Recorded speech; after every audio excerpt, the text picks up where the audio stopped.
ये कहानी है फुटबॉल के उस सबसे बड़े सुपरस्टार की जो संघर्ष की आग में तप कर निकला और आज पूरी दुनिया में चमक बिखेर रहा है। आज उसके पास सब कुछ है मगर उसे हासिल करना आसान नहीं था। जिसका बचपन ही दंगे और हिंसा में बीता, घर भी पूरी तरह से तबाह हो गया। एक झटके में जिंदगी में ऐसी उथल पुथल मची कि किसी और को उसे संभालते हुए आगे बढ़ना शायद मुश्किल होता। लेकिन किलियन एम्बापे ने दुनिया को बताया कि ना तो कभी समय ठहरता है और ना ही जिंदगी। समय के साथ जिंदगी भी आगे बढ़े तो हर सपना पूरा होता है, सब कुछ हासिल किया जा सकता है।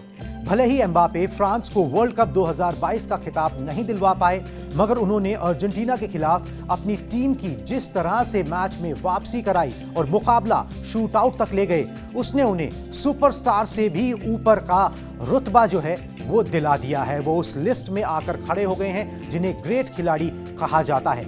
एम्बापे ने पहले हाफ से पिछड़ने के बाद दूसरे हाफ में 80 और 82वें मिनट में ही 2 गोल दागकर मुकाबला 2-2 से बराबर कर दिया था। अतिरिक्त समय में अर्जेंटीना के फिर से आगे होने के बाद उन्होंने 118वें मिनट में गोल दागकर फिर से फ्रांस की वापसी कराई। अतिरिक्त समय में भी स्कोर 3-3 से बराबर रहा, मगर इसके बाद पेनल्टी शूटआउट में अर्जेंटीना बाजी मार गया।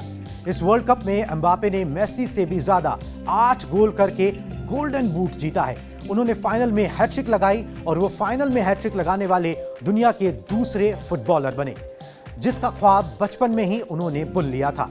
एम्बापे के दम पर फ्रांस ने 2018 में वर्ल्ड कप भी जीता था। एम्बापे को दुनिया का सबसे बड़ा सुपरस्टार बनाने के पीछे उनके पिता का बहुत बड़ा हाथ है, जिन्होंने घर के पास हुए दंगों में सब कुछ जलने के बावजूद एम्बापे के सपनों को जलने नहीं दिया। 20 दिसंबर 1998 को एम्बापे का जन्म पेरिस में हुआ और उनकी परवरिश पेरिस से 10 किलोमीटर दूर बॉन्डी में हुई।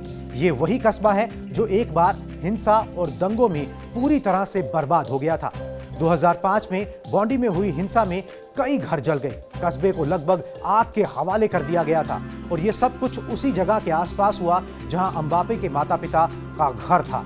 बचपन में ही हिंसा, खून खराबा देखकर एम्बापे दहले तो जरूर थे, मगर अपने लक्ष्य से भटके बिल्कुल भी नहीं और वो पिता की वजह से अपने लक्ष्य पर टिके रहे।